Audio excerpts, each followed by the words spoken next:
Ողջույն, ես Նաիռան եմ, ներկայացնում եմ Մակրոլաբ ընկերության վերլուծաբանների թիմը։ Մակրոլաբի շրջանակներում մենք մատուցում ենք տվյալների վերլուծության ծառայություններ։ Տվյալների վերլուծությունը հնարավորություն է տալիս մեկ հարթակում, օրինակ Power BI ծրագրում, իմի բերել տվյալներ տարբեր աղբյուրներից, ինչպիսիք են Excel-ի աղյուսակները, տվյալների բազաները, CSV ֆայլերը եւ այլն, Power BI-ի միջավայրում դրանք մաքրել, միավորել եւ արդյունքում ստանալ հստակ եւ հասկանալի վիզուալներ, որոնք օգնում են որոշում կայացնողներին արագ եւ վստահ քայլեր ձեռնարկել բիզնեսի զարգացման ուղղությամբ։ Այս հոլովակի շրջանակներում մենք ներկայացնում ենք Power BI-ի վերլուծական գործիքակազմի մի փոքր հատվածը։ Վերլուծել ենք Instacart Market հարթակի իրական տվյալները։ Այն ԱՄՆ ամենամեծ on-line marketplace-ն է, որը հնարավորություն է տալիս գնորդին on-line գնումներ կատարել տեղային տարբեր սուպերմարկետներից եւ իրականացնում է գնումների առաքումը։ Վերլուծել ենք գնորդների վարքագծի հիմնական օրինաչափությունները, երբ եւ ինչ են պատվիրում, որ ապրանքներն են կրկնվում նույն գնորդի տարբեր պատվերներում, օրվա որ ժամերին, շաբաթվա որ օրերին են ավելի հաճախ պատվիրում եւ այլն։ Այժմ միասին տեսնենք վերլուծության արդյունքները։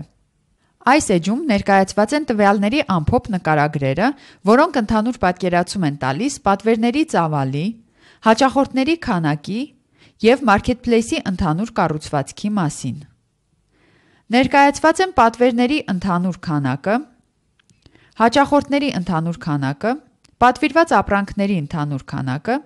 մեկ հաճախորդի հաշվով պատվերների միջին, առավելագույն եւ նվազագույն քանակները։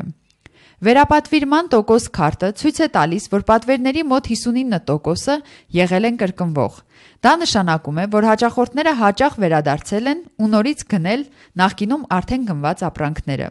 Ապրանքների միջին քանակ մեկ պատվերի հաշվով 10 ցուցանիշը ցույց է տալիս, որ միջինում մեկ պատվերի մեջ ներառված է 10 ապրանք։ Սա կարևոր է հասկանալու համար զամբյուղի միջին ծավալը։ Բաժիններ եւ ենթաբաժիններ քարտերը ցույց են տալիս, որ տվյալների բազայում արկա ապրանքները դասավորված են 21 տարբեր բաժիններում եւ 134 ենթաբաժիններում։ Սա ցույց է տալիս մարքեթփլեյսի կառուցվածքը եւ թույլ է տալիս վերլուծել վաճառքները ըստ հիմնական կատեգորիաների։ Այս էջում տեսնում ենք պատվերների բաշխումն ըստ բաժինների։ Ամենաշատ պատվերները Produce բաժնից են, այսինքն թարմիրք եւ բանջարեղեն։ Այս վիզուալով պարզ է դառնում, թե որոնք են Instacart-ի հաճախորդների կողմից ամենաշատ գնվող հիմնական ապրանքային խմբերը։ Բացի այդ, այստեղ հնարավորություն ունենք ընտրել որևէ բաժին, օրինակ Produce, խորանալ եւ տեսնել պատվերների բաշխումն արդեն ըստ այդ բաժնի ենթաբաժինների։ Սա օգնում է մանրամասն հասկանալ, թե տվյալ բաժնի ներսում կոնկրետ որ ենթաբաժիններն են առավել պահանջված։ Օրինակ Produce բաժնում ամենաշատ պատվերներն արվել են թարմ մրգերի եւ բանջարեղենների ենթաբաժիններից։ Այս էջում ներկայացված են ամենաշատ եւ ամենաքիչ պատվիրված 7 ապրանքները։ Ամենաշատ պատվիրվածներից առաջին տեղում է բանանը, մոտ 473,000 պատվերով,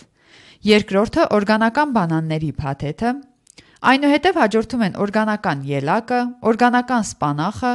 ավոկադոյի տեսակները եւ մեծ կիտրոնը։ Այստեղ մենք տեսնում ենք առողջ սննդի եւ թարմ մթերքի գերակայություն, ինչը թույլ է տալիս ենթադրել, որ սպառողները մեծամասամբ նախընտրում են առողջ սնունդ։ Ամենաքիչ պատվիրվածների ցանկում են վիտամինային հավելումների, թխվածքաբլիթների,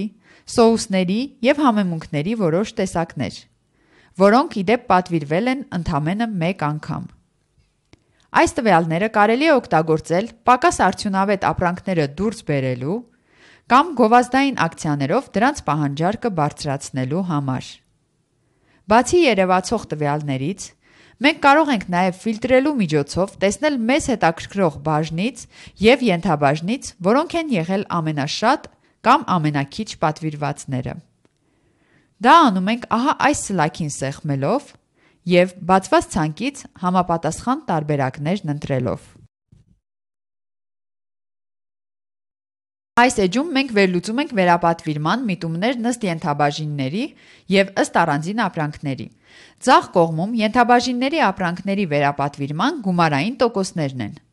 Այսինքն, թե որ ենթաբաժինների ապրանքներն են առավել պահանջված, նաև առավել հավանության արժանացած։ Այստեղ առաջին տեղում են կաթնամթերքի և ջրերի ենթաբաժինները։ Աջ կողմի վիզուալում տեսնում ենք, թե որոնք են 10 ամենաշատ վերապատվիրված ապրանքները։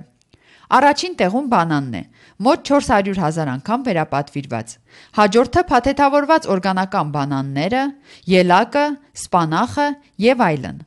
Սա նշանակում է, որ տվյալ ապրանքները հանդիսանում են պահանջարկի շարժիչներ։ Դրանք կազմում են գնորդի զամբյուղի հիմքը, և դրանց առկայությունը խանութում չափազանց կարևոր է։ Հաճախորդները հիմնականում հենց այսպիսի ապրանքների համար են պարբերաբար օգտվում։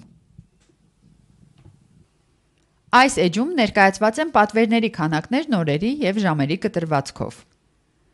Առաջին գրաֆիկում տեսնում ենք պատվերների քանակները շաբաթվա տարբեր օրերին։ Ամենաշատ պատվերները կատարվել են կիրակի և երկուշաբթի օրերին, իսկ ամենաքիչը չորեքշաբթի և հինգշաբթի։ Երկրորդ գրաֆիկը ցույց է տալիս պատվերների բաշխվածությունը ըստ օրվա ժամերի։ Հիմնական ակտիվությունը նկատվում է առավոտյան ժամը 10-ից մինչև 16:00, իսկ երեկոյան ժամերին և վաղ առավոտյան պատվերների թիվը նվազում է։ Վերջին գրաֆիկում համադրել ենք շաբաթվա օրերը և օրվա ժամերը, տեսնելու համար, թե որ օրերին ու որ ժամերին է պատվերների քանակն առավել բարձր։ Օրինակ, կիրակի ժամը 13-ից մինչև 15-ը և երկուշաբթի ժամը 9-ից 11-ը նկատվում է պատվերների պիկ։ Այս վերլուծությունը հնարավորություն է տալիս հասկանալու, թե երբ են հաճախորդները առավել ակտիվ գնումներ կատարում, ինչը կարևոր է ինչպես մարքեթինգային գործողությունների, այնպես էլ ռեսուրսների ճիշտ պլանավորման համար։ Այս գրաֆիկը ցույց է տալիս, թե միջինում քանի օր անց են հաճախորդները վերադառնում նոր պատվեր կատարելու։ Ամենաշատ պատվերները կատարվում են նախորդ պատվերից հետո 7-րդ և 30-րդ օրերին, ինչից կարելի է ենթադրել, որ հաճախորդները հիմնականում կատարում են շաբաթական կամ ամսական գնումներ։ Այս տեղեկությունը կարևոր է բիզնեսի համար, քանի որ կարելի է մշակել հաճախորդի հիշեցման արշավներ։ Օրինակ, եթե հաճախորդի վերջին պատվերը եղել է 7 կամ 30 օր առաջ, կարելի է ուղարկել նրան առաջարկ կամ զեղչ։ Գրաֆիկը ցույց է տալիս հաճախորդների բաշխվածությունը պատվերների քանակի հիման վրա։ Այսինքն, քանի հաճախորդ կա, որ կատարել է ընդամենը 3, քանի հաճախորդ 4 և այլն, քանի հաճախորդ 99 պատվեր։ Տեսնում ենք, որ տասնյակ հազարավոր հաճախորդներ կատարել են ընդամենը մի քանի պատվեր, իսկ շատ ակտիվ հաճախորդներ, ովքեր թվով մի քանի հազար են, կատարել են տասնյակ պատվերներ։ Սա հիմք է տալիս եզրակացնելու, որ շատերը գնում են ապրանքներ միայն փորձելու համար, իսկ բիզնեսի համար ամենամեծ արժեքը բերում են փոքրաթիվ, բայց բարձր ակտիվությամբ հաճախորդները։ Գծապատկերով ներկայացված են Instacart-ի ապրանքների բաժինները։ Շրջաններն իրենց չափերով և կոորդինատներով արտահայտում են բաժնին վերաբերող ցուցանիշները։ Յուրաքանչյուր բաժնին վերաբերող շրջանը ներկայացված է համապատասխան գույնով։ Բաժնի և գույնի համադրությունը ներկայացված է վիզուալի աջ կողմում։ Շրջանի չափը կախված է տվյալ բաժնի ապրանքների պատվերների քանակից։ Որքան շատ է քանակը, այնքան մեծ է այն։ X կոորդինատը ցույց է տալիս, թե քանի պատվիրված զամբյուղ է ներառել որևէ ապրանք տվյալ բաժնից։ Y կոորդինատը ցույց է տալիս տվյալ բաժնի ապրանքների վերապատվիրման գումարային ցուցանիշը տոկոսով։ Յուրաքանչյուր բաժնի ցուցանիշները մանրամասնորեն կարող ենք տեսնել սլաքը տվյալ շրջանի վրա պահելով։ Տվյալները ցույց են տալիս, որ թարմ միրգ և բանջարեղեն և կաթնամթերք և ձու բաժինները առաջատար են և պատվերների քանակով և կրկնելիությամբ, իսկ ոչ ալկոհոլային խմիչքներ բաժինն ունի բարձր վերապատվիրման ցուցանիշ, չնայած որ պատվերների քանակով զգալիորեն զիջում է առաջատարներին։ Այսպիսով, կարող ենք փաստել, որ Instacart-ի հիմնական շարժիչ ուժը թարմ մթերքներն ու կատնամթերքն են։ Հենց այս ապրանքներն են հաճախորդների հիմնական գնումների առանցքը։ Միևնույն ժամանակ կան ապրանքային կատեգորիաներ, որոնք պահանջում են լրացուցիչ խթանում, օրինակ նպատակային զեղչեր կամ պարբերական առաջարկներ։ Ինչպես տեսակ, Power BI-ը հզոր գործիք է տվյալների խորքային վերլուծության և պատկերավոր ներկայացման համար։ Եվ սա ընդամենը մի փոքր մասն էր այն հնարավորությունների, որոնք Power BI-ն առաջարկում է բիզնես վերլուծության և տվյալների գիտության աշխարհում։